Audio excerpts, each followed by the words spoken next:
With more than 50 million IRS tax refunds sent out already, chances are if you filed in the last 21 days or so, you already got your money from the feds. But when it comes to your state refund, you may be waiting a while.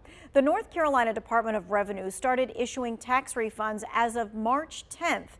As of the last week of March, about 530,000 refunds had been issued so far.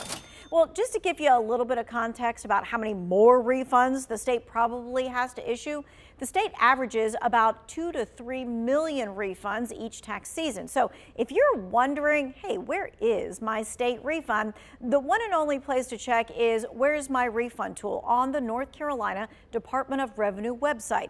You will need your Social Security number and the exact amount of your refund to check your status. Now, here's an interesting question, especially if you think, this is taking a little too long to get my state refund. Will I receive interest on my refund? Well, the state does in fact pay interest, but only if your refund is issued 45 days from the date of the return was due at filed, the date it was filed, or the date of overpayment, whichever is later. The average North Carolina state refund this year, $344.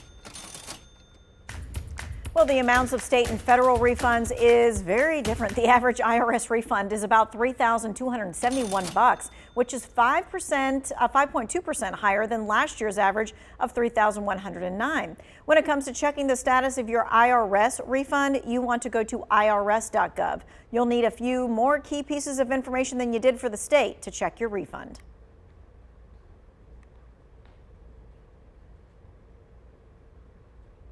Don't be surprised if, when you go in to find out where your refund is, that they're going to ask what your filing status was. So were you filing single or married filing joint or head of household? And also they're going to ask you for the exact dollar amount of your refund. So you have to know it all the way down to the dollar exactly what you are getting back.